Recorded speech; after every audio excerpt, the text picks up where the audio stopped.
good afternoon, fellow constitutionalists, and welcome to the Free-4-All-Friday edition of the Dan Clements Show, a Christian political talk show. I'm your host, Dan Clements, your constitutional warrior fighting for your right just to be an American. It is September 15th in the year of our Lord 2017. Remember, we're hyphen-free, PC-free zone. God is still in control and He does love you. And I'm broadcasting live from the Hemlock Studios here in the beautiful overcast Central Susquehanna Valley in the great Keystone State. How you been this week? Hopefully you've enjoyed the shows this week. I want to thank everybody on Blog Talk Radio who are listening to the show, downloading it, or listening on iTunes or Stitcher, or on the Blog Talk Radio app, however you're listening to it. Thank you, and please keep it up. Please spread the word to your friends about the show. If you like this show, if you think I give value in this show, please spread the word. And the other thing I really need is feedback. It's not so much on content that I need feedback. It's on, can I do the show better? What are some of the things I'm doing wrong? And like I said, not about my ideology that I'm putting forth, my Christian principles that inform the rest of my life. I'm just talking about how the show actually is going. If you're watching this on YouTube, again, thank you. The views for each video is actually going up. They've almost doubled in the past couple weeks for each video, and that's fantastic. I mean, that means people are actually starting to watch the videos, and I do appreciate that. And again, is there something I can do to make the show better that you think would help out with the show other than, what I'm talking about? Maybe how I'm presenting it. Do I need to get more in depth? Do I need to get less in depth on these subjects that I share with you? Do I need to do more research, or am I just sort of information overload on you? So I need to have that feedback from you folks, and please go to the danclementshow.com and click on contact. There's a form there you can fill out, and let me know about your feedback. Honestly, I really need that. Or go down the comments. There's comment sections opened on Blog Talk Radio and YouTube. I have the live chats open on Blog Talk Radio and YouTube. You can come there live if you can. I know noon's kind of a hard time for some folks to actually get here and listen to the show. But after the show's over, you can still go back over to Blog Talk Radio or YouTube, because a lot of folks watch YouTube after the show's done, which is fine. And again, leave your comments. I do read all the comments. I do not answer all the comments, but I do read all the comments. Sometimes, I do answer them if someone has a question.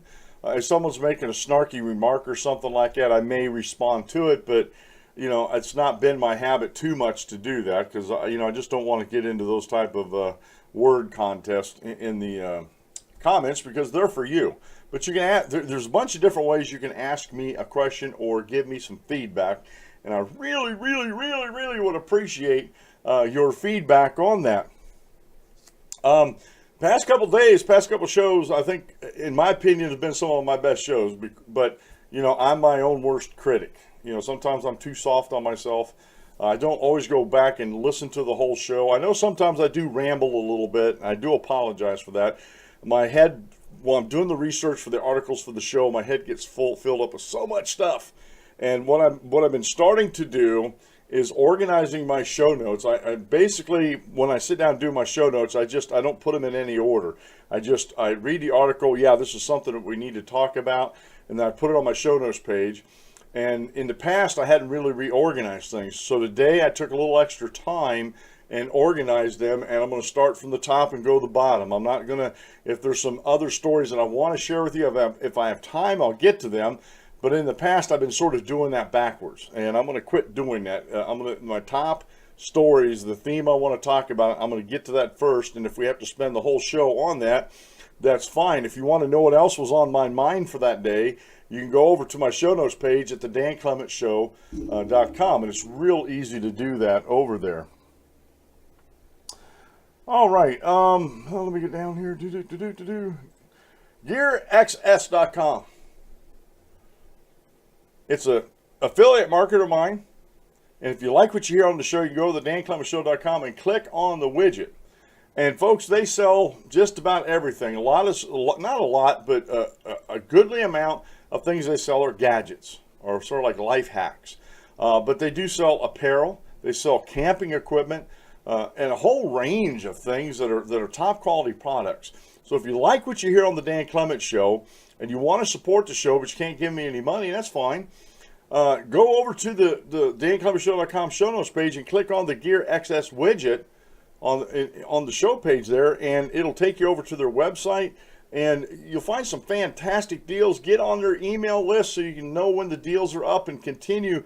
You can bookmark that page through my portal, and that way when you make purchases, it'll be a credit to me, and you'll be helping support the show here and the work I do here. So remember, GearXS.com, and I have a problem saying that 3 times fast, so I'm going to quit saying it there. Oh, coffee. Coffee's good, and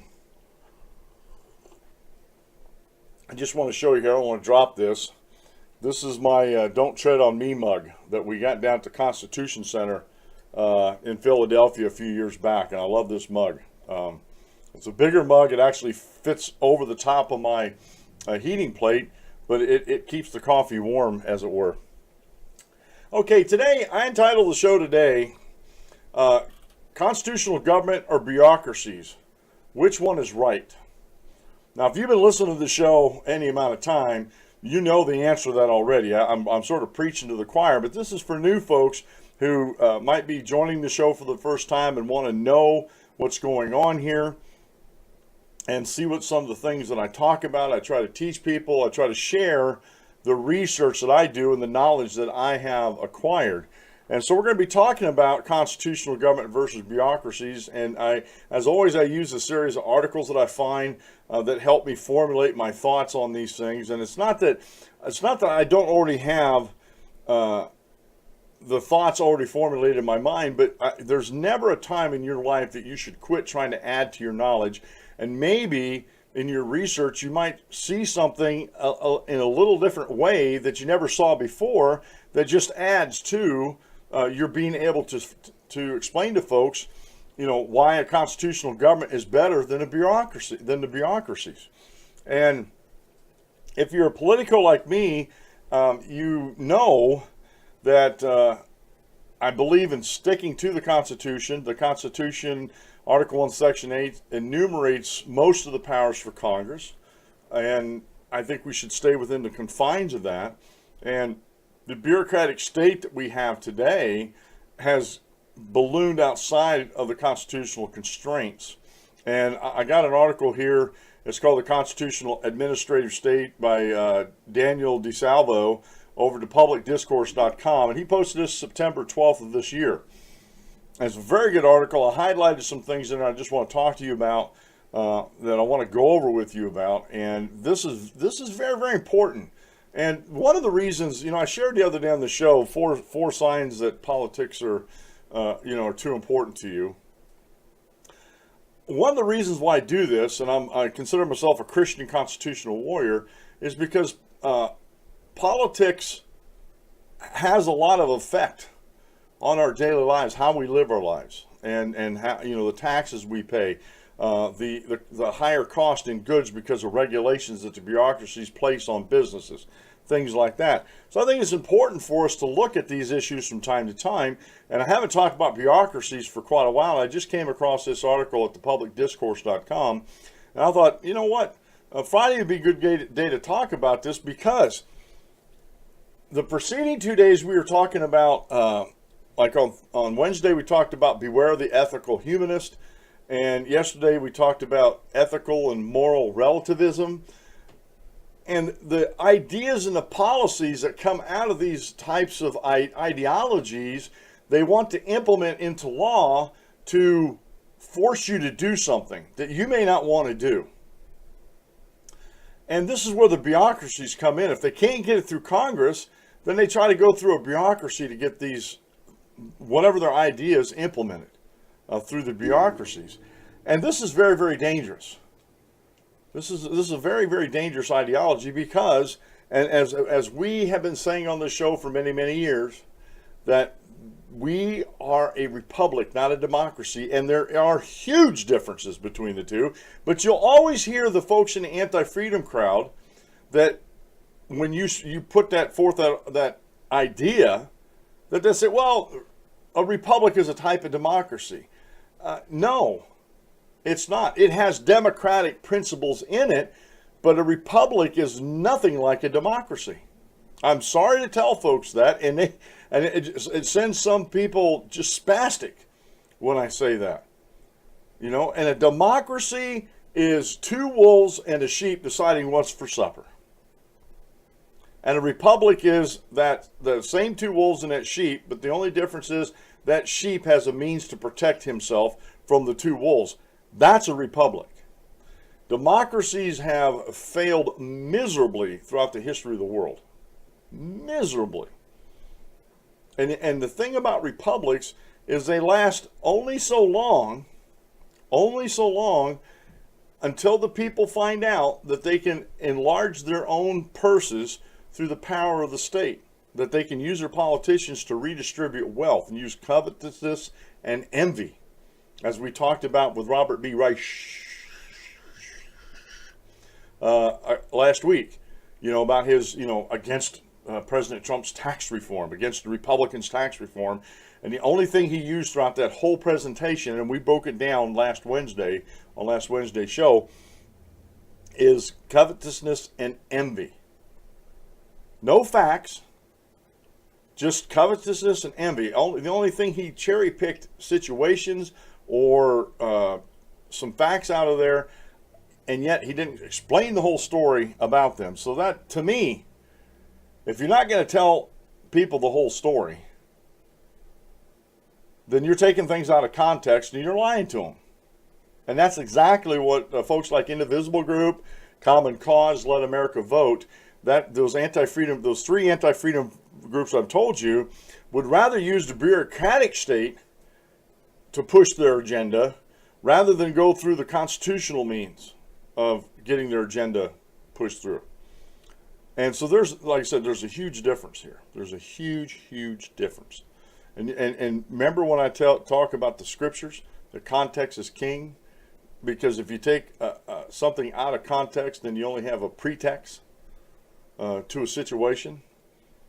And I talked to you yesterday about some discussions I had with some lady folks over on Facebook, and I just couldn't believe the ideology they had about the Bible. Oh, I'm a Christian, I'm good with God. But when you try to talk about the authority of God's word, well, that was interpreted by men. So you really can't have confidence in that. And my question would be, then how can you have a relationship with God if you don't know God? God has put forth his word on the earth here. And if you go over to 1 John, and I'm going to get in my scripture readings here real quick here and get on with the show here. But if you go to the first chapter of 1 John, he goes, no one has seen at John verse 8, Gospel of John chapter 1 verse 18. I'll get it out here in a second. No one has seen God at any time. The only begotten Son, who is in the bosom of the Father, he has declared him, or the Greek word there would be exeges. But he has declared him. Christ is going to explain God in a way that man has never had God explained to him before. Through his life, through his example of being a leader, servant, the whole 9 yards.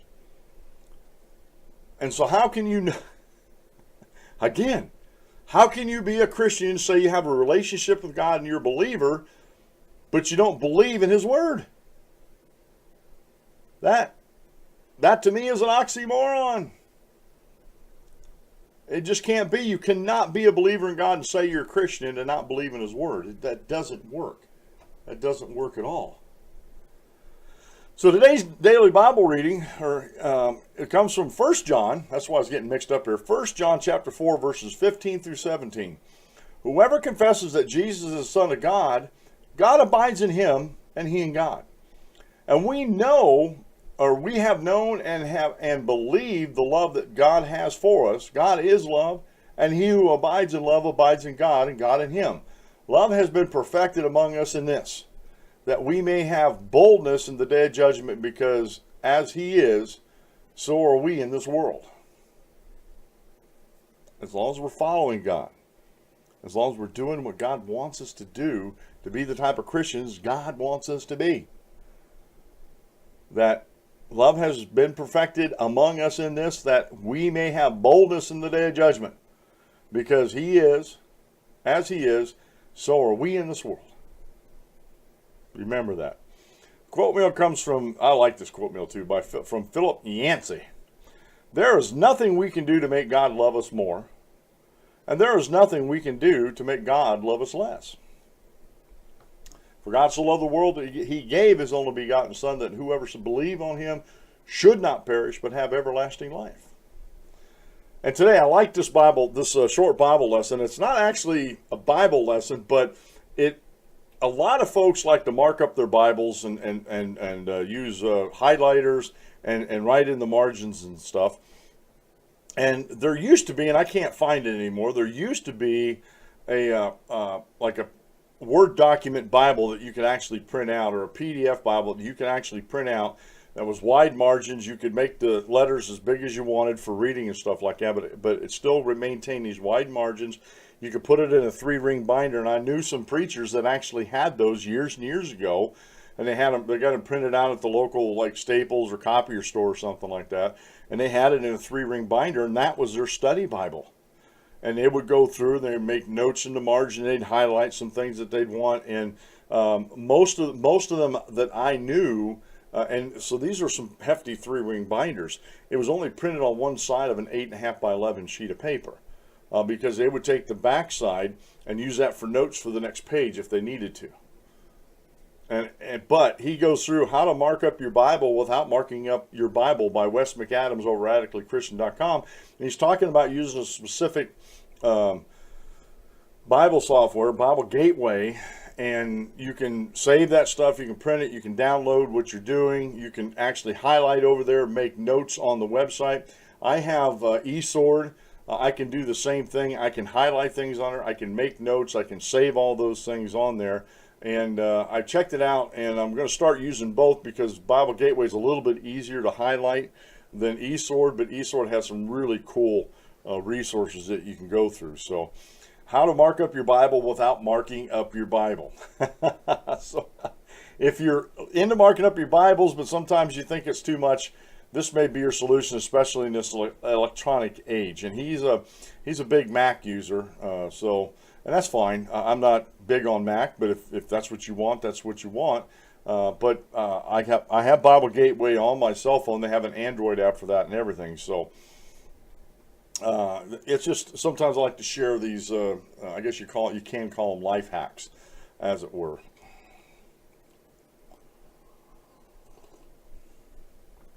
Okay, I have 1, 2, 3, 4. The first 5 articles that I'm going to get into have either something to do with politics or economics or both.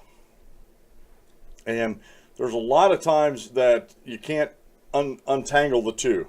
There's a lot of times that the politics of the day affect the economy of the day. And most of the time it's in a negative fashion, but other times it's not.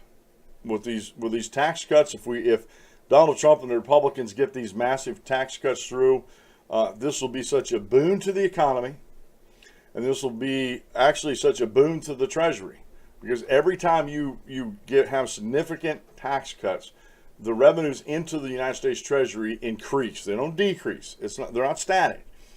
And anti-freedom folks out there can't understand that. Well, we reduced the taxes, so therefore logic dictates that we're going to have less revenue coming into the Treasury. And that's exactly what the Democrats are talking today. Every time you hear them bemoan about tax cuts, we're going to get less revenues into the Treasury. And that's just not the case. Never has been the case. They can't prove it that that's the case. They try to go through some roundabout way back in Eisenhower and post-World War II about the taxes being 90% and stuff like that. But that's only what's seen. That is only what's seen. They don't see the unseen. They don't see how, like Ronald Reagan said, he'd make a few movies for the year, and then he might go one more, even though he wasn't making money on that. He realized that a lot of people were employed to create that movie, even though he wasn't making any money on that movie.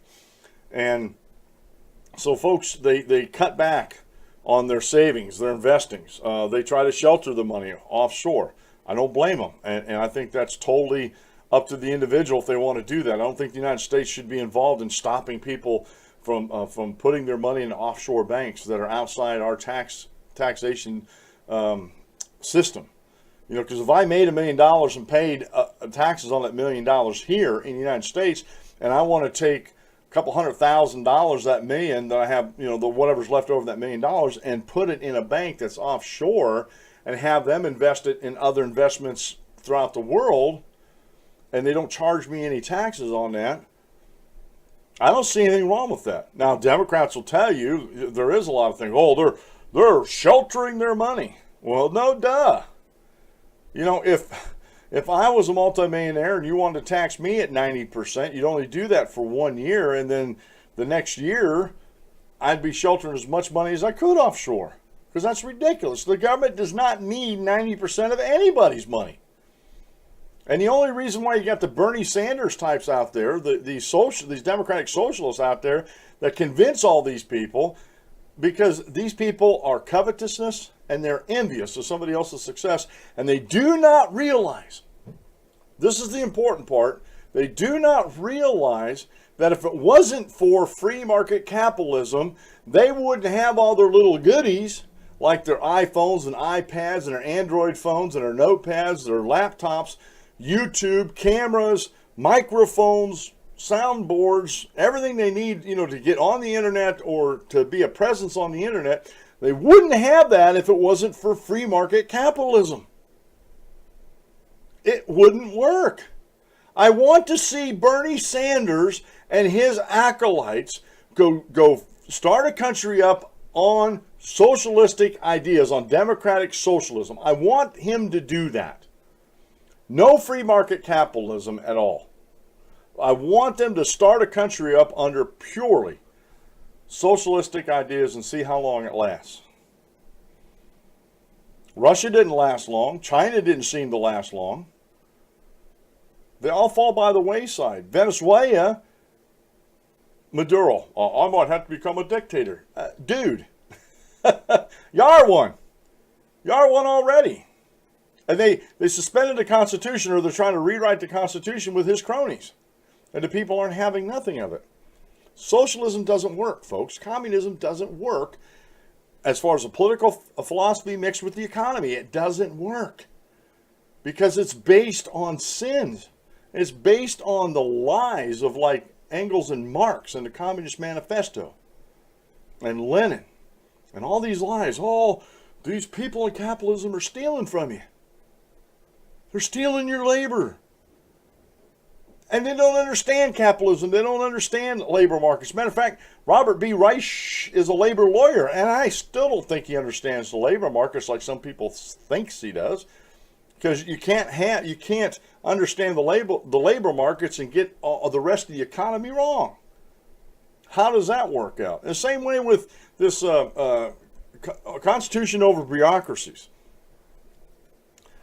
When we were first founded, and they haven't changed this in the Constitution, I've checked, Congress does not have the authority to delegate lawmaking abilities to bureaucracies. The Constitution was not amended to allow them to do that. I've yet to see an amendment anywhere where that's happened. But what's happened was, in the early 1900s, the beginning of the progressive era, it got kicked off with Teddy Roosevelt, but went full steam ahead with Woodrow Wilson. He was a progressive there, buddy. Very anti-freedom. Very. If you want to talk about racist, this dude was one of the most racist presidents we've had in a long time, especially in this last century here. So they started this administrative state outside of the constraints of Congress, and they convinced folks that this is the best way to do things, because politicians, and in this article here, The Constitutional Administrative State by Daniel DeSalvo, he talks about this in here. And I want to read the first couple paragraphs, and I got some things highlighted down here. The mere mention of bureaucracy makes many people's eyes glaze over.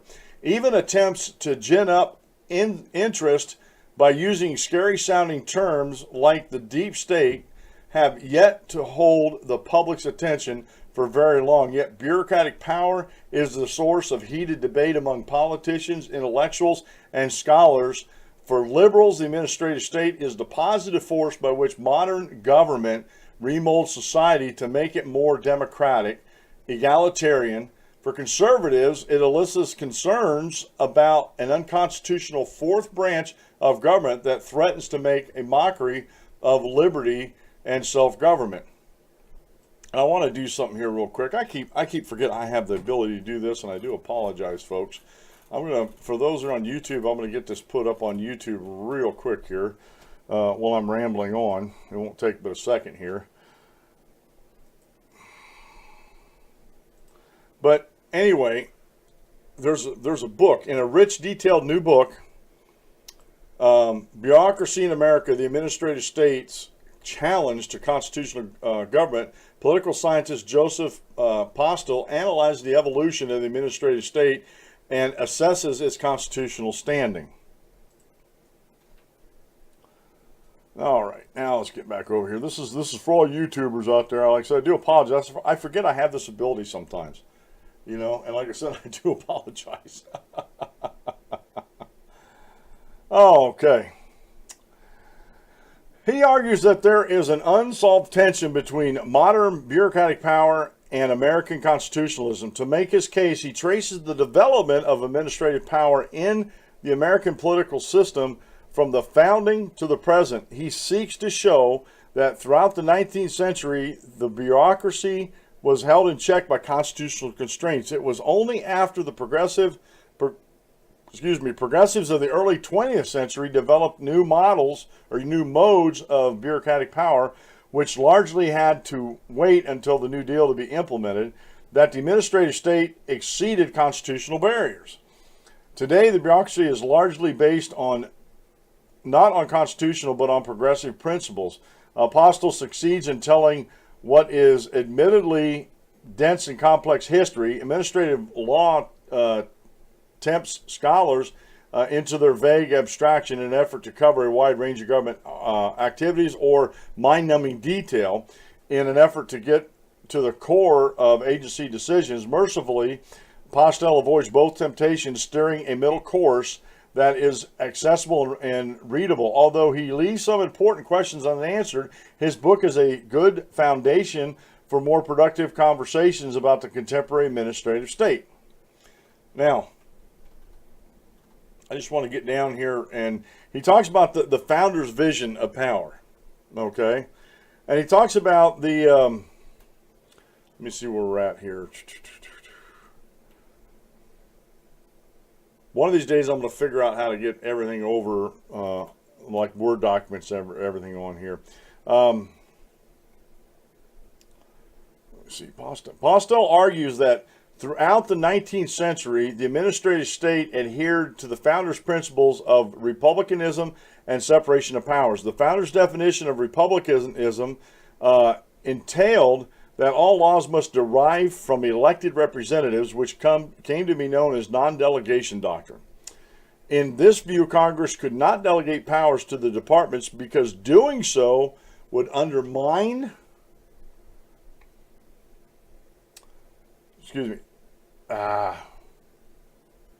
Congress cannot delegate powers to the departments because doing so would undermine representative government.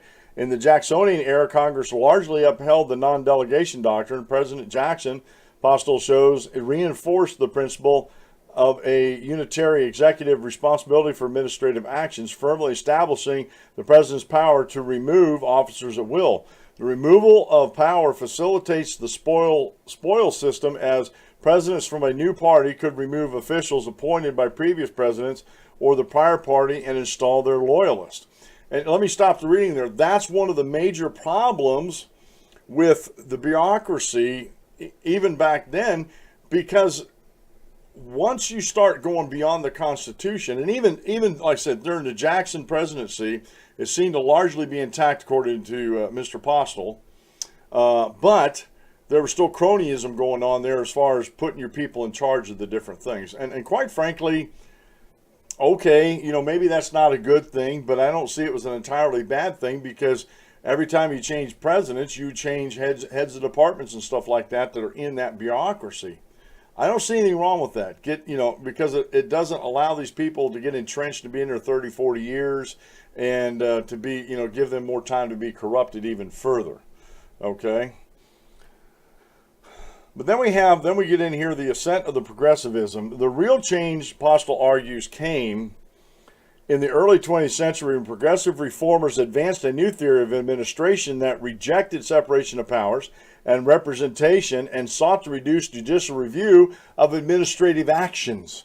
In short, the progressives sought to reconfigure the distribution of power among American political institutions to make it a way more powerful bureaucracy.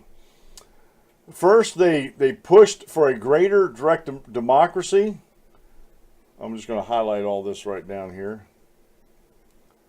First, they pushed for a greater direct democracy through the enactment of the initiative, referendum, and recall in many states and local governments. No representatives were needed if the people could rule directly. Democracy, folks. Remember that. Second, they redefined democracy as an end rather than a process. We talk about the democratic process, which there are elements in republicanism that are democratic, as far as the process. But it cannot be said that a republic is a type of democracy. It is not. I can't stress that enough. It's not a democracy. It is a republic. A democracy is a democracy. A republic's a republic. Period. End of sentence. Move on to the next sentence. Let's see here. Progressives sought. Let me get down here and highlight this one again. Progressives sought to transfer power away from elected representatives to bureaucratic experts and to insulate them later from politics. Now, the problem, what happens with progressives, they don't think you and I are smart enough to elect the people into politics to govern over these things because they're in and out. It's like a revolving door. We need these bureaucratic experts that normally, in my opinion, and in been my experience since I've been following politics since 2007, fairly close, that most of the time the experts that are put in there aren't really experts. Because one, how do you become an expert in an unconstitutional bureaucracy that shouldn't exist to begin with?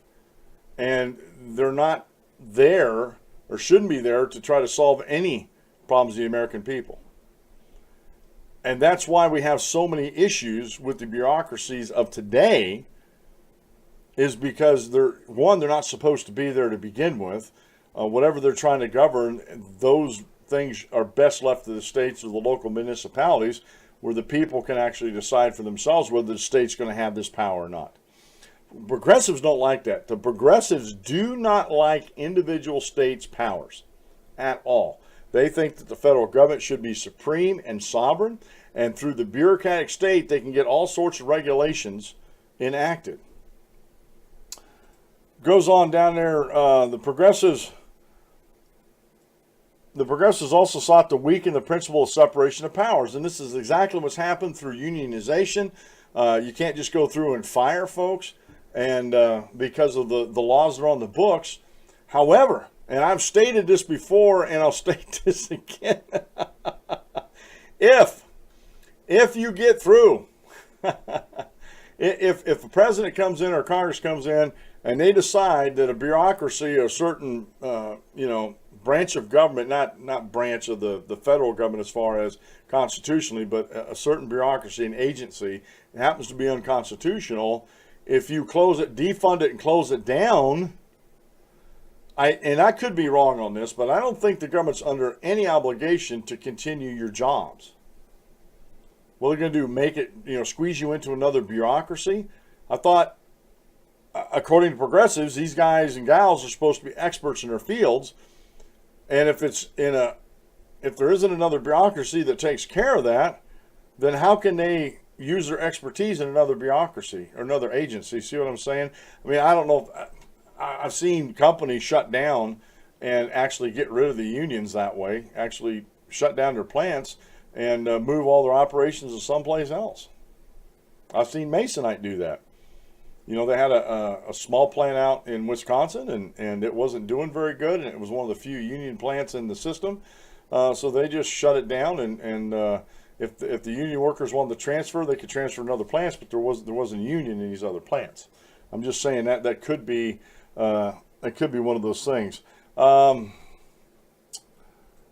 Finally, progressives sought to blunt the force of the principle of the rule of law as it had been traditionally understood. The rule of men was not just to be permitted, but encouraged so long as the right men were in charge. And this is, you heard me say the statement about, are we a nation of laws or a nation of men? We should be a nation of laws. And if we're a nation of laws, and there's a whole lot of more reading on there, and I really encourage you to go read that article and that. But if we're a nation of men, then anything goes. And that's where one of the reasons why I was talking about these ethical societies, these ethical humanists and ethical and moral relativism, they seek to rule the country by men, not by law. Guys like Bernie Sanders, socialist or democratic socialist, they seek to rule the country, and I mean to use the word rule. I don't use the word govern. I use the word rule. They seek to rule the United States of America through men and women that they put into these bureaucracies, and they put in and put their hands on the lever of power in the United States. They want to rule. They don't like you to have freedom. They don't like you having liberty. And so the progressives sought a way and found it, although it was unconstitutional, and convinced enough people that this is a better way to do things. And now we're sort of the chickens have come home to roost, as Jeremiah Wright might say. And they have. And we have a $20 trillion debt and growing because of the unconstitutional administrative state of the bureaucracies and agencies we have. And I'm doing some research. I'm trying to find out what the numbers, and I know there's some people who have done that. I'm trying to do the research and find out exactly how much in modern times would a constitutional government, a government that's held to the enumerated powers and that's it, and everything else is delegated to the states, how much taxes would the federal government need to run that way? And I'm talking about welfare programs, all welfare programs. I'm talking about Social Security, which is unconstitutional. I'm talking about anything that's not part of the delegated powers. And we've talked about this on the show before. And the first thing a progressive will tell you, these anti-freedom folks out there will tell you, well, it's for the general welfare. The general welfare is an enumerated power. And it is not. It is a defining, or, it's like a controlling. All these laws have to be done for the general welfare of all, not for a few, but for all. So it's a controlling statement. It's a defining statement of the previous enumerated powers, but they don't get that. They don't want it to be that. They want it to be what they want it to be. They want it to mean what they want it to mean, not what the founders originally intended it to mean.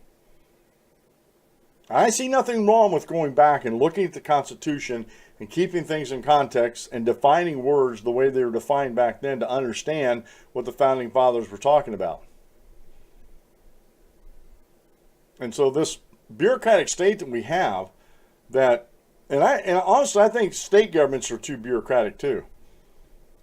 I would challenge folks to go look at their state constitutions and see if the states are allowed to set up all these bureaucracies according to the state constitution. I have an article in here that I'm going to try to get down to. Quit Obamacare and build your own mutual aid organization. And I want to read through that with you, and I think it's a good article. But we've got to get through some of this other stuff first. When government is restrained, liberty is triumph. Liberty reigns triumphant. This is by Gary M. Gales over at FEE.org, Foundation for Economic Education, posted on September 14th of this year. If you were asked who is the least known of American founders, a good answer would be James Wilson. Even 17 years after the release of Castaway, Tom Hanks' volleyball friend is better remembered, but Wilson deserves far better. James Wilson is one of only 6 to sign both the Declaration of Independence and the United States Constitution. James Wilson, let's see here, before either, his considerations on the nature and extent of the legislative authority in the British Parliament argued that England had no authority to legislate for the colonies. It was widely read, including by members of the Continental Congress, to which he was elected in 1775. There he argued for complete separation from England. Wilson was chosen as a member of the Committee on Detail, which produced the first draft of the Constitution. He also argued forcefully for ratification of the final version in Pennsylvania. In fact, his October 6, 1787 ratification speech before the Pennsylvania legislature received more coverage than the Federalist Papers. George Washington appointed Wilson to the first Supreme Court in 1789. He then became America's first legal philosopher in a set of law lectures at the beginning of 1790, spelling out the thinking behind early Supreme Court decisions. The purpose of government is to secure the pre-existing rights of its people. Remember that, folks. That's in the Declaration of Independence, and the purpose of government is to secure the pre-existing rights. So our rights pre-exist government. They don't come from government like progressives and anti-freedom folks want people to believe. We have them before the government was established. Perhaps most striking about James Wilson was his understanding that the purpose of government was to secure the pre-existing rights of its members and that the Constitution was crafted to create such a government. Remembering those ideas, now seriously compromised and threatened with further erosion, would benefit Americans. And we need to teach this, folks. We need to get this out there. Wilson clarified our founders' understanding of law. The defense of oneself, justly called the primary law of nature, is not, nor can it be, abrogated by any regulation. That was a precursor to the Second Amendment, folks. It's the ideas behind it. You got to dig into the Constitution to understand it. And it's not hard. It takes a little time, but it's not hard. What does each individual's self-ownership and right of self-defense that derives from it mean for government? All men are by nature equal and free. No one has the right to any authority over another without consent. Wilson spelled out the implications of government's consent with that understanding of law. The liberty of every member is increased. Each gains more by the limitation of the freedom of every other member than he loses by the limitation of his own. The result is that civil government is necessary to the perfection and happiness of man. It's not there. Government's not there to be served by men. It's the other way around. Government is supposed to serve man, not the other way around. In consequence, government should be formed to secure and enlarge the exercise of the natural rights of its members. And every government which has not this in view as its principal object is not a government of a legitimate kind. All men are by nature equal and free. No one has a right to any authority over another without his consent. And this would argue against slavery. It absolutely would. Since all must be better protected to expand everyone's rights and liberties, the law had to treat everyone equally. In the enjoyment of their persons and of their property, the common law protects all. No one's liberty could be invaded. No one's property could be violated. Instead, private property and personal liberty will be guarded with firmness and watchfulness. This is what led America's founders to agree with Wilson that without a good government, liberty cannot exist. Because government was considered central to liberty, a good constitution is the greatest blessing which a society can enjoy. And because in this government, liberty shall reign triumphant, Americans were bequeathed that system of government which would best promote their freedom and happiness.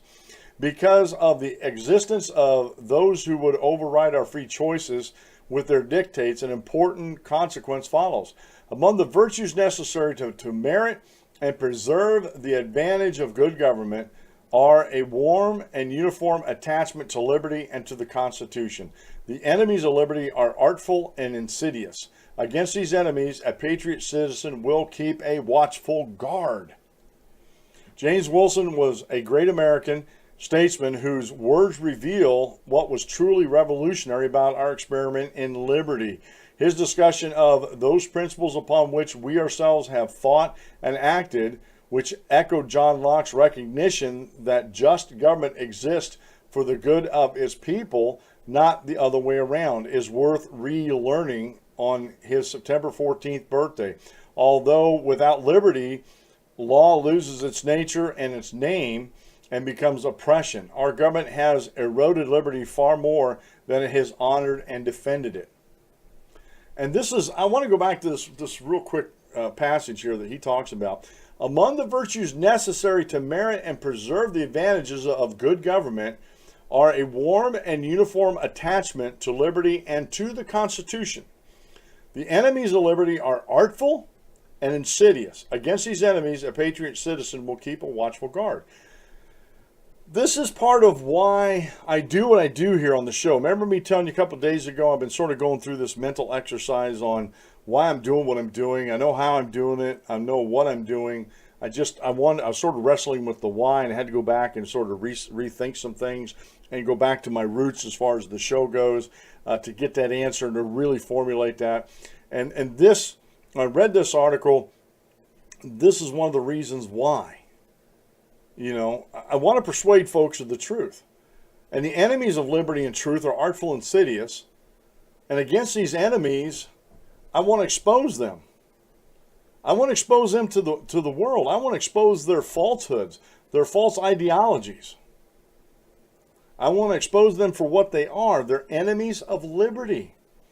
The patriot citizen will keep a watchful guard. That's exactly what I'm doing when I watch these anti-freedom groups out there, like Indivisible groups and Common Cause and Let America Vote, Bernie Sanders types, these ethical communities and these ethical humanists and these relativists that are out there. They need to be exposed. They need to be exposed, and the damage that they're doing to our republic needs to be exposed also, and needs to be defeated in the marketplace of ideas. I'm not going to go out and beat somebody over the head with something to try to bring them around to my way of thinking. There are people out there, folks, whether I don't care whether you're talking about the Bible or you're talking about politics, you're talking about economics, they will not hear the truth.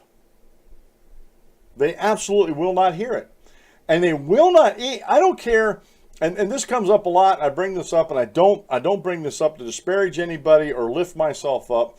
I am a rogue scholar. Beyond the 12th grade, after the 12th grade, everything I know I educated myself through reading stuff like that, through debating with people, through discussing things with folks. So I'm a rogue scholar. But even if a PhD would come and tell them the same things I'm telling them, they will not hear. They will not hear because they live in their narrative echo chamber. And whatever you're saying is outside of that. And a lot of discussions, folks, and I can get on and I can black these things out. I can put them on a Word document and do this for you, but that's a lot of time and effort that I'm not going to do. But what I was going to say was some of these discussions I get in with anti-freedom folks on Facebook and Twitter, but mostly on Facebook, if you, and I'm not even talking about wearing them down, if you put forth a reasoned, well thought out argument against something that they believe, or try to give them an alternate understanding or better understanding, they very, very, very seldom, if at all, go back and tackle what you said. They just keep going on their talking points. Boom, boom, boom, boom, boom. And just keep going on down through there. They never address and have a reasoned discussion with you. I've yet, very few times have I, with anti-freedom folks on Facebook, had that happen where we got into the discussion where we're discussing points that they made, and they try to rebut or discuss the points I made. It rarely happens. And the reason for that is, if the truth got out, or if they even allowed the truth to get into their ideology, they may see that what they were thinking all along was wrong, and then they have a choice to make. Either keep going in the wrong direction, or they have to make a choice to turn it. You're coming to a T in a road. You either go to the left, which is wrong, you go to the right, and it's right. And far too often I've seen it in the modern era, especially in our public discourse today, in the marketplace of ideas. They always take the road most traveled, where it's the wrong way. They keep going on the same way they're going, because they've wedded themselves to an ideology. And I think sometimes it is. Remember a couple of weeks ago I talked about pride and had a really hard time on the program talking about pride, and I still deal with that. There are these people out there that are well educated. I did that in air quotes for the folks on Blog Talk Radio, that can't see the forest for the trees. As Jerry Clower, great country comedian, would say, they're educated beyond their intelligence. And no matter what you say, no matter what you do, they're not going to change their minds. I'm not going to stop, and this is the important point here, I'm not going to stop trying. Now there comes a point where you said everything you can say, and if they're still going down the same road, you sort of got to cut bait or fish, as it were. And there will come a time, I don't know when that time's going to be, but I'll know it when I see it. Become a time in the future that any further discussions with some of the anti-freedom folks I've been discussing things with on Facebook are going to be fruitless, and I just need to use my time better elsewhere. I think Dave's even talked about that in the comments on the live chat before too. I'm a little stubborn that way, but there are times eventually that I'll just cut bait, or I'll just start fishing elsewhere. You know, God made me a fisher of men, so I'll just start fishing elsewhere. I'll quit fishing over here and start fishing elsewhere, and then that'll be the end of it. But I don't think it's going to be, and not that the problem with, let me start this over. The problem with progressive ideas, there's so many people out there that adhere to them. I'm never going to run out of new fishing holes to try to rebut these arguments, to try to keep a watchful guard on these things. But it's actually the individuals who do not want to change. And you know what? I can't force them. I can't force them to change, although they would try to use the law and the bureaucracies in government to try to make me change. Try to make me get off my stance about constitutional government and the enumerated powers and the restraints that the Constitution is supposed to put on our government, and how bureaucracies are unconstitutional. All these lawmaking, it's one thing to have a bureaucracy that is there for an enumerated power to help Congress administer these things. That's one thing, administer their enumerated powers. But it's quite a different story that if the bureaucracies start creating laws instead of Congress, who all legislative authority is vested in the Congress, not a bureaucracy, it says the Congress. It's one thing to have help to do things. It's quite another thing to turn over and delegate this power to the help. That, well, you just, whatever rules you make up, that's fine. They'll have the force of power, the force of law behind them. That's what we have to guard against. So there's a lot of people out there, folks, that believe, in anti-freedom type things, and there's a lot of fishing holes to go in other words. I'm never going to stop trying. It's just like the gospel. I'm never going to stop preaching the gospel. I'm always going to share it with folks that want to hear it. And if they believe, confess, and are baptized in the Lord Jesus Christ, I'll accept them as a brother and sister in Christ. And God will accept them into the kingdom of heaven. They'll be added to the church on that day when they're baptized into Christ. But sadly, there are folks out there, when you preach the gospel, it drives them further away, because whatever happens, if I become a Christian, then I'm denouncing my grandparents and a favorite aunt or an uncle or sister or something like that may have passed and didn't come to the understanding that I come. I've had that argument put forth, and it's a sad argument. Yeah, you might have to come to grips with that. But you know, you're going to have to stand before God on the day of judgment, answer for things yourself.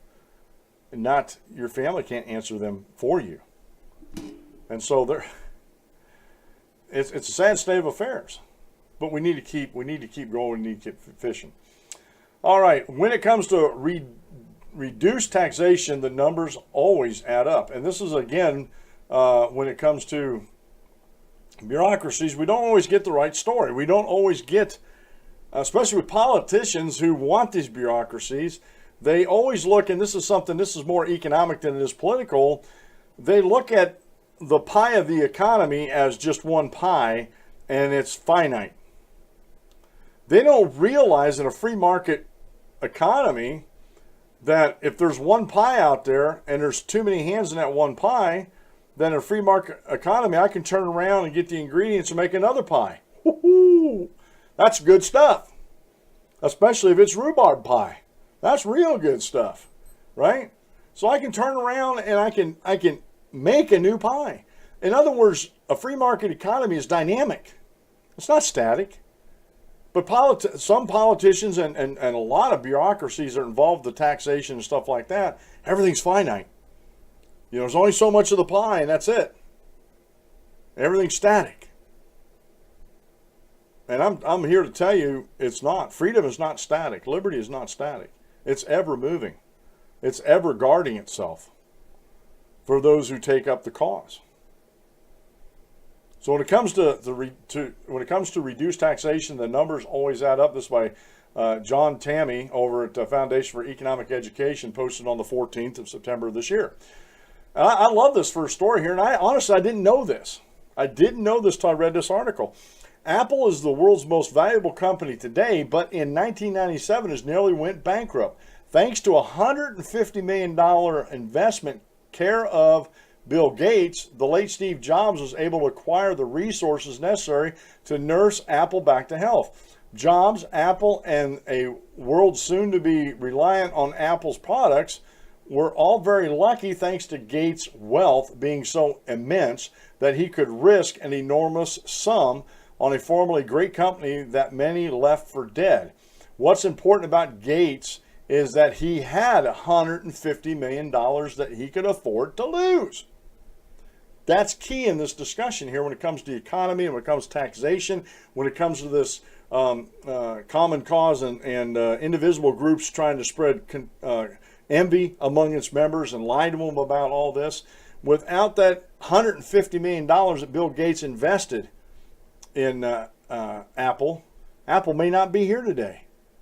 And all these iPods and iPads and Mac notebooks and their computers and stuff like that, they wouldn't be here for these people to be using. So again, I just want to point this out, that he had $150 million to lose, and he wouldn't have that under a socialist/communist political and economic theory. Wouldn't have it at all.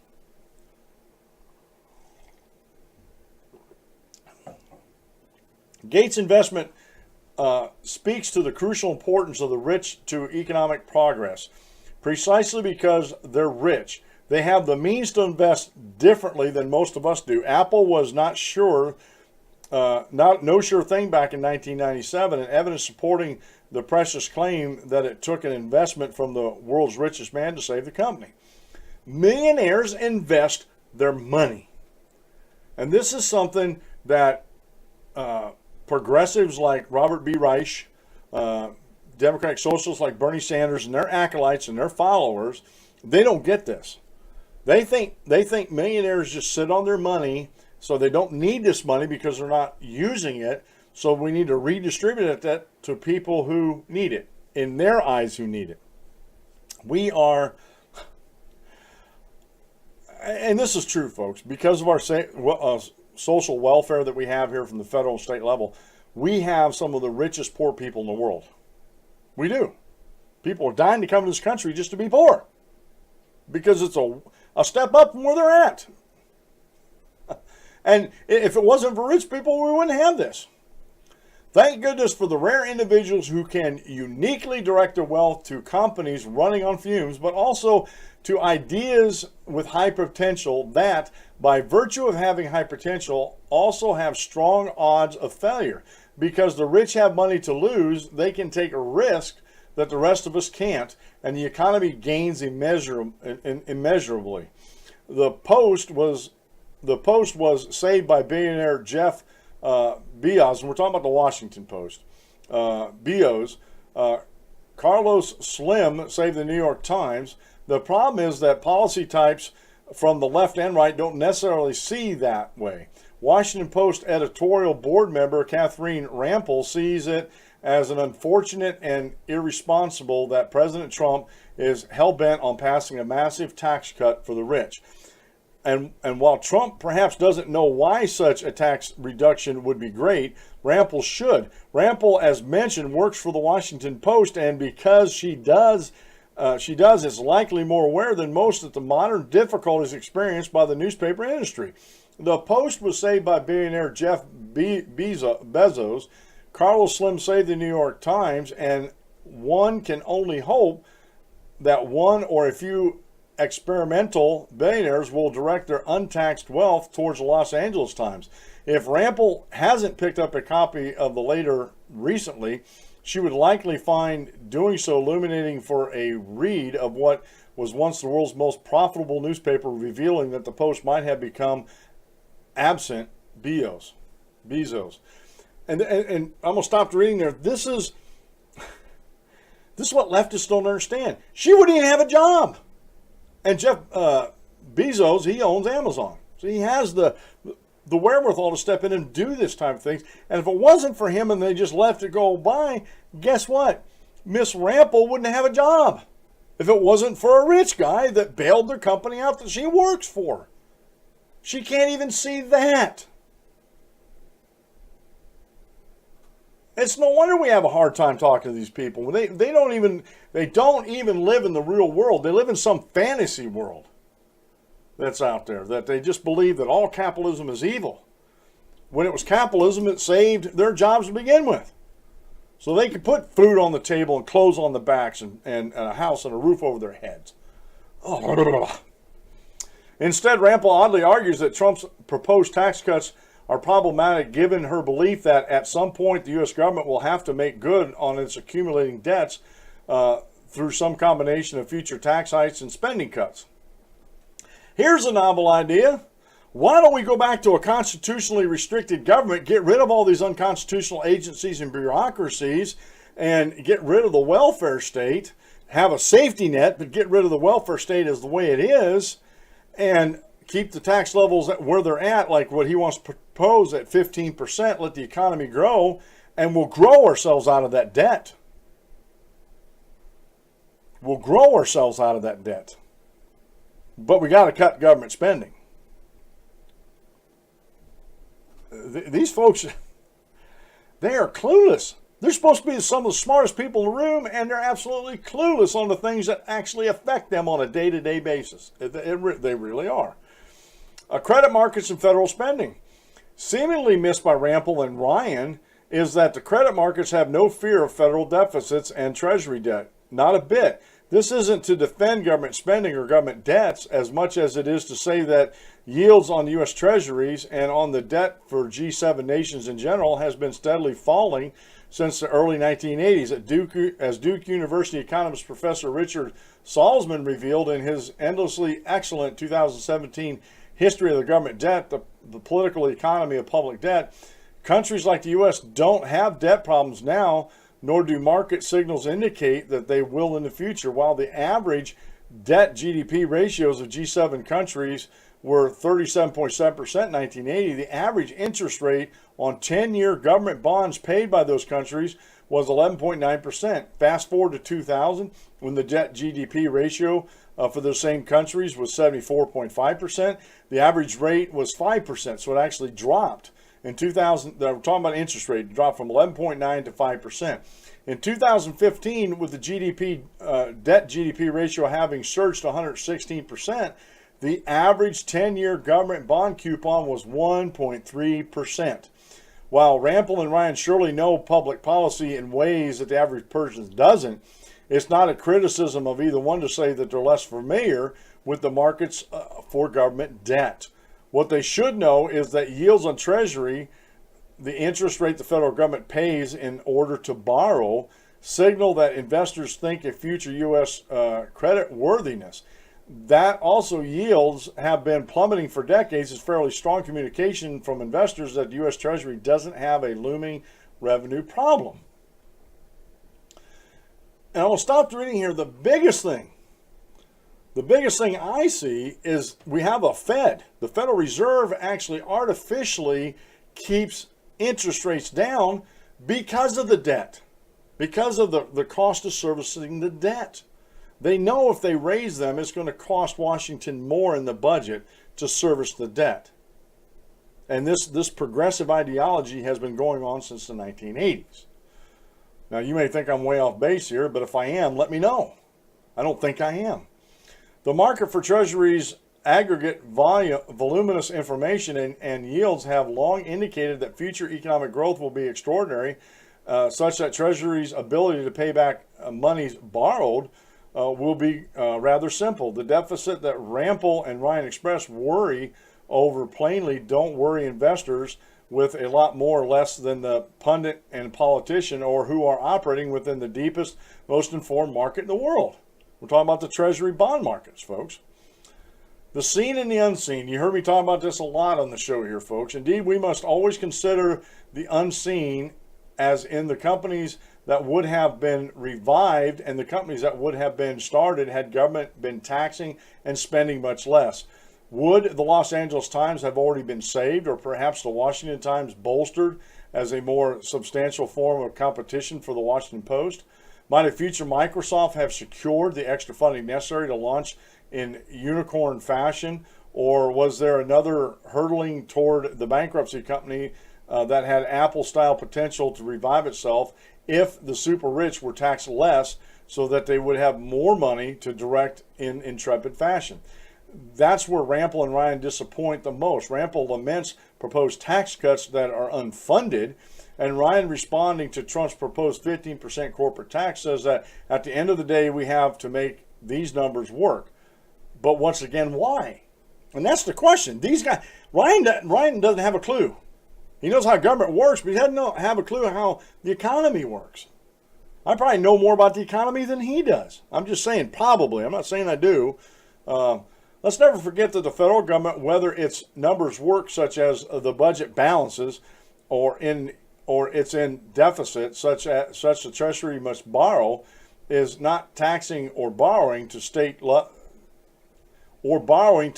lovingly at dollars. Not at all. When the federal government takes in what we call money, it's aggregating to itself the right to plan where the economy resources, things like trucks, tractors, computers, desks, chairs, buildings, robots, people, are directed. Rampel and Ryan are both wise people that surely agree that the world's 20th century experimentation with central planning failed in murderous fashion.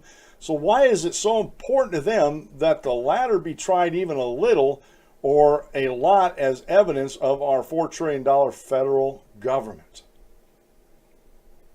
Okay. Regarding the revenue implications of tax cuts, who cares? This isn't to say the U.S. is Venezuela or that it's on a path to Venezuela-style existence. That yields on treasuries are so low is a certain sign that the U.S. economic future is very bright. But we must once again always consider the unseen. Imagine how much brighter the future would be if the federal government were consuming exponentially less of our wealth than it does now. And it's our wealth. It's our wealth.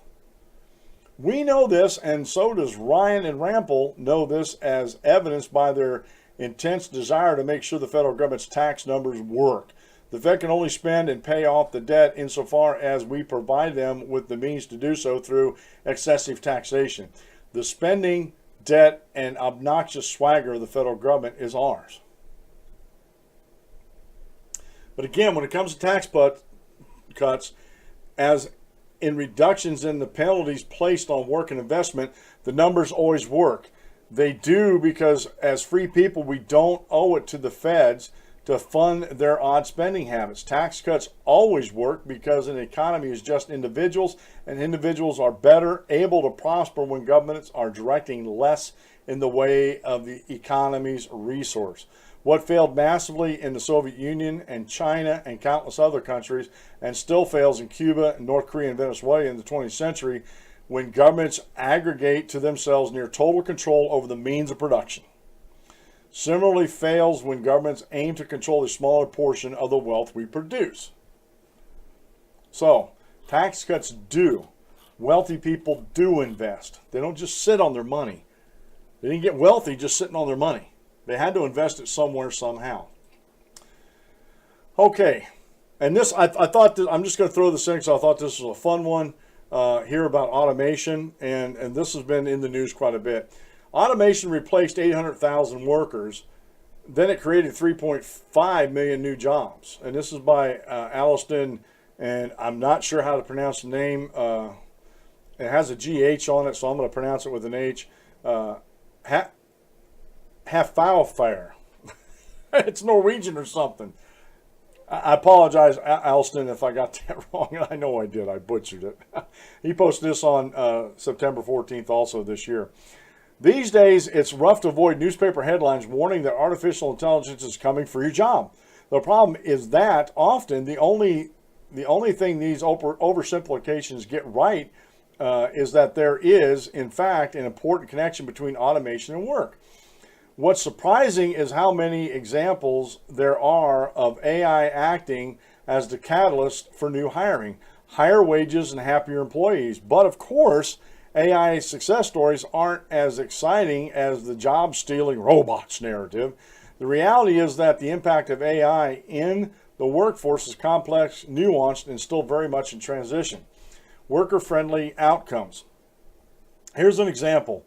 A Deloitte study of automation in the UK found that 800,000 low-skilled jobs were eliminated as a result of AI and other automation technologies, but get this, 3.5 million new jobs were created as well, and these jobs paid on average nearly 13,000 more a year than the ones that were lost.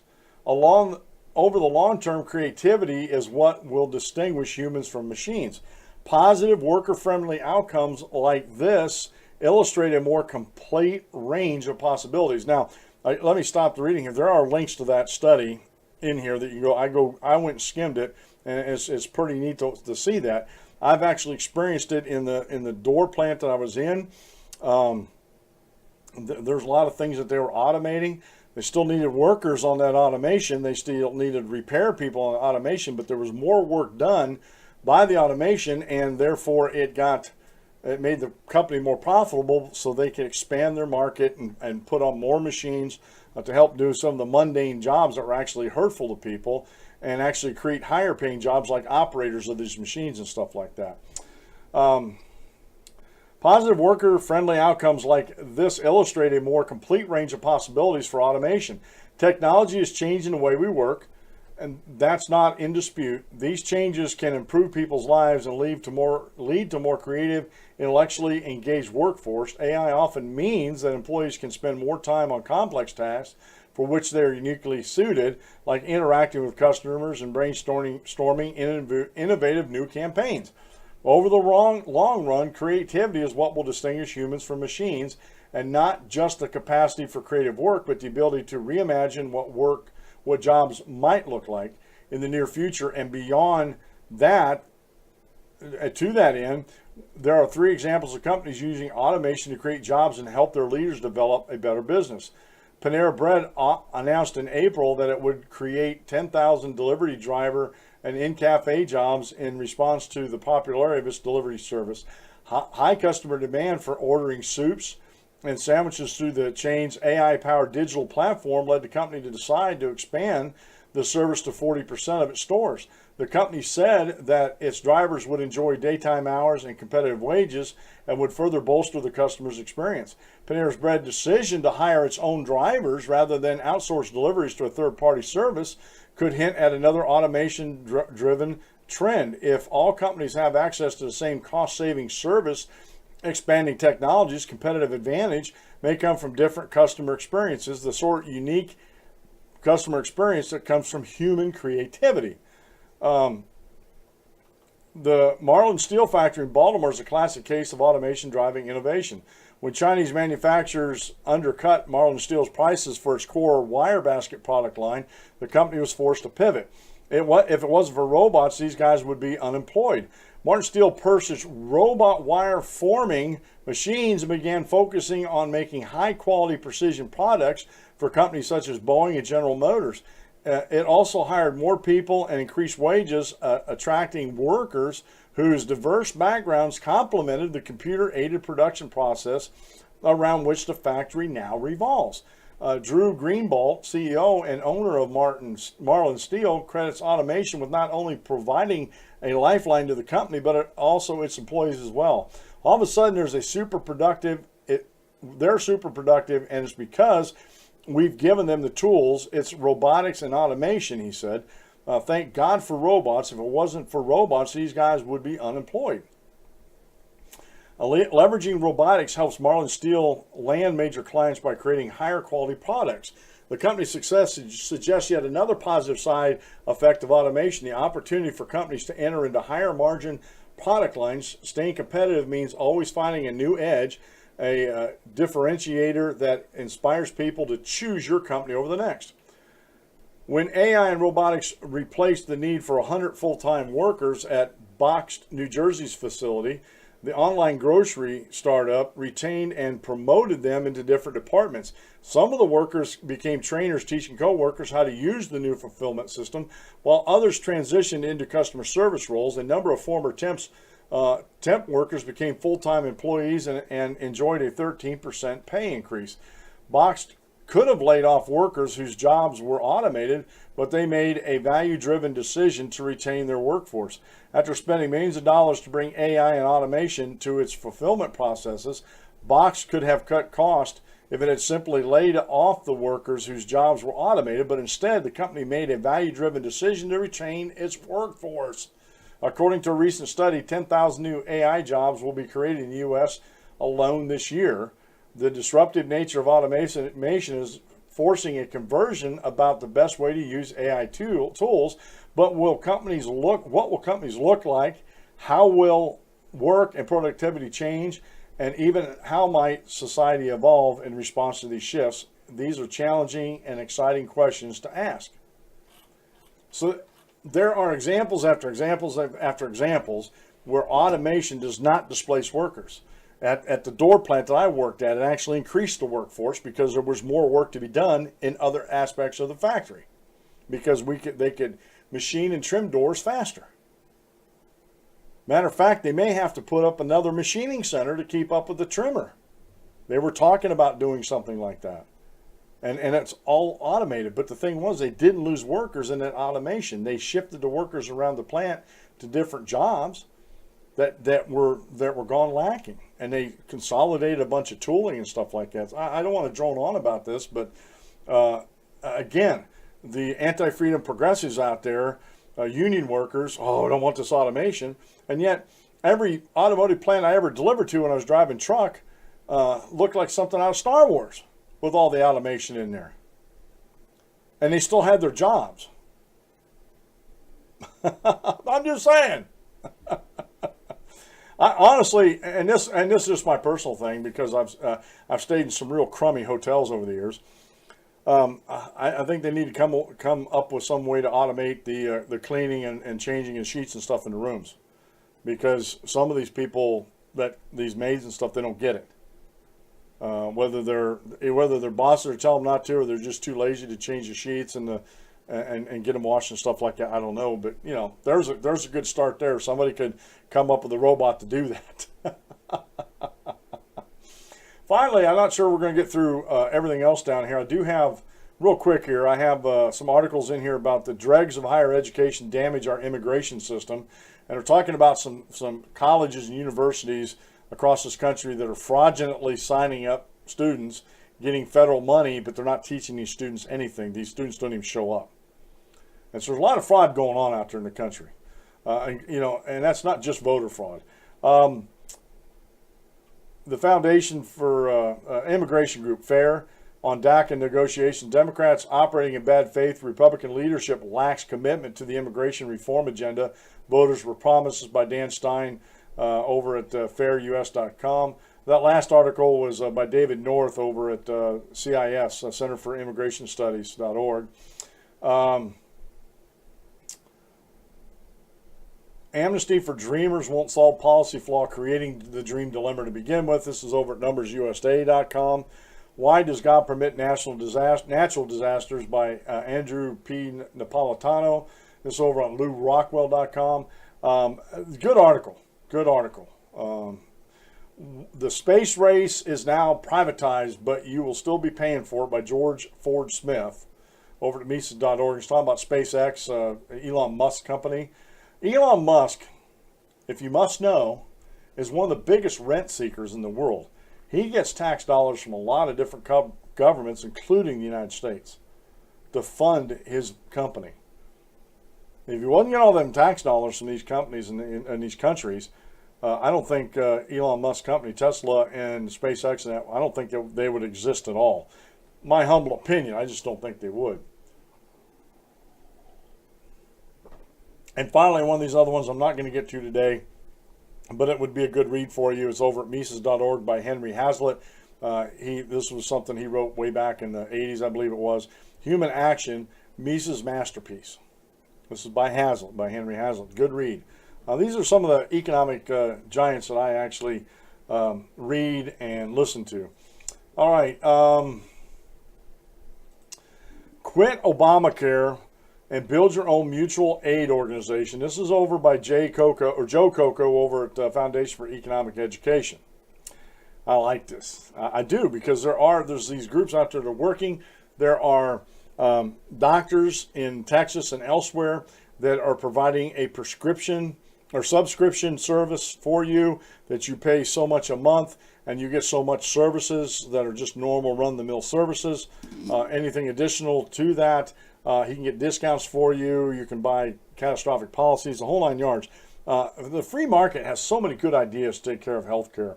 But the problem is, it's the free market. And Bernie Sanders types and progressives and anti-freedom folks want government to control not only the health insurance you have, but the health care you get. And the free market is a way better actor in all of this. Ambitious politicians have a history of making promises they can't keep. While they are partly to blame for this behavior, voters are also responsible when they pressure politicians to accomplish the impossible. I've said this for years. People come up with these dumb ideas. I'm sorry, they're dumb ideas. Say, hey, we need this. We should make a law to force people to do this. Wouldn't it be better to go out and teach people why this might be better and let them make up their own decision, let the market decide how to proceed on that? HCSMs act as clearinghouses for people with similar beliefs who wish to share their medical expenses with each other. An example of one such impossible task is providing every American unlimited lifetime health coverage at a price all of us are willing to pay. We all want the security of knowing unlimited checks will be written on our medical behalf, but few of us are willing to pay the requisite 30 to 50% of our income for that security. Politicians can promise that they will deliver such a plan, but they will fail because it is impossible for a centrally planned program to provide that level of assurance. A better way to manage healthcare costs without the federal government's involvement is for us to do it ourselves through mutual aid. The mutual aid model has been around for decades in the form of a healthcare sharing ministries. Healthcare sharing ministries are not-for-profit religious organizations that act as clearinghouses for people with similar strong beliefs and who wish to share their medical expenses with each other. HCMSs organize the effort of their participants by funneling grassroots financial support towards those participants who incur medical expenses. The most important thing you need to know to understand about HCMSs is that they are not insurance, whereas the relationship between a policyholder and an insurance company is contractual. The relationship within the HCM or HCSM is a covenantal agreement between individual participants. How does it work? Each month, the HCSM publishes a newsletter that it distributes to all participants. The newsletter lists participants who have incurred legitimate medical expenses, and it directs other participants to send a previously agreed upon amount of money to those with medical expenses. Gift givers are also encouraged to pay for those to whom they send money, or pray for those whom they send money. There's no financial reserves, no legal protections, no lawsuits, only thousands of participants helping each other with medical expenses. Recipients are given a list of participants at HCSM as assigned to send them money, and when they receive it, they cross the gift giver's name off the list. Assigned gift givers who are also late in sending funds are reported to HCSM, who will remind them of their commitment. If they still don't send the gifts they agreed to, they're dropped from the program. There's no financial reserves, no legal protections, no lawsuits. There's only thousands of participants helping each other and organized by HCSM. 11 months per year, gifts are sent to participants, and 1 month per year, a gift is sent to HCSM to cover the cost of running the organization. The overhead cost of the program is only 8.3%, which is significantly less than the 20% of overhead and expenses and profit insurance companies are allowed under Obamacare. Most HCSMs hold strict lifestyle moral guidelines for participants. No tobacco, drug use, sex outside of marriage, and only moderate alcohol use. Some require overweight participants to demonstrate good faith efforts and progress towards losing weight. All participants are ultimately responsible for paying their medical bills, and participants are expected to negotiate lower fees from their healthcare providers before submitting a medical share need to the HCSM. HCSMs don't pay for preventative care, mammograms, pap smears, and annual physical exams. All these services are paid for by the participants themselves. Most HCSMs, but not all, require members to be active church attendees, and several require a pastor's signature verifying a participant's commitment to the HCSM's lifestyles and faith obligations. With that said, there's no reason other than political why people of different worldviews and values can't organize their own healthcare sharing programs around common values and needs. And there's a lot of advantages to this, and I won't be able to get to it. I wanted to a little bit, but go read this. It's on the show notes page, or will be shortly after the show. Quit Obamacare and build your own mutual aid organization, whether it's religious backed or whatever it might be. Go do it yourself. The bottom line is, folks, we need to start doing more for ourselves and get government out of our lives. The less government we have in our lives, the better off that we're going to be. That's just the facts of the case. The more freedom we have, the better we are. The more money we keep in our pockets, the more money we can invest in things. It's been the Dan Clements Show. I'm your host, Dan Clements, your constitutional warrior. Remember, if you aim at nothing, you hit it every time.